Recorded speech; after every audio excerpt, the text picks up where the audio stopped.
ஆர்எஸ்எஸ்னா என்ன?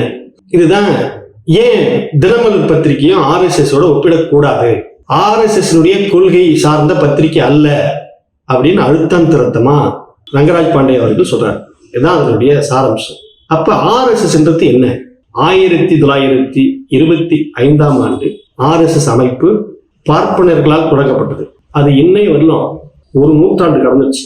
அந்த அமைப்புக்கு அந்த குறிப்பிட்ட பார்ப்பனர்கள் மட்டும்தான் அதுக்கு தலைவராக இருக்க முடியும். இன்னைக்கு மோகன் பகவத் இருக்காருன்னா அவர் ஒரு பிராமணர், அவர் மட்டும்தான், அவர் சமூகத்தை சேர்ந்தவர்கள் மட்டும்தான் அந்த அமைப்புக்கு தலைவராக இருக்க முடியும். அந்த அமைப்பு இந்து ராஷ்டிரம் அப்படின்னு சொல்லிட்டு ஹிந்து, இந்தி, இந்தியா இந்த கட்டமைப்பு உருவாக்கணும் அப்படின்றதுக்காக தொடங்கப்பட்ட அமைப்பு. இந்தியா ஒரு பன்முகத்தன்மை கொண்ட பல மொழிகள் பேசக்கூடிய பல இன மக்கள் வாழக்கூடிய ஒரு நாடு.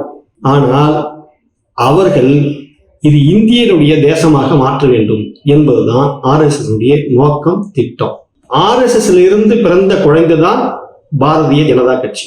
இன்னைக்கு இந்தியாவை ஆண்டு கொண்டிருக்கக்கூடிய ஒரு கட்சி.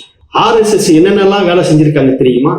1948 இந்த தேசத்தின் பிதாமகன் என்று சொல்லக்கூடிய மகாத்மா காந்தியை சுட்டு படுகொலை செய்த அமைப்பு ஆர்எஸ்எஸ்.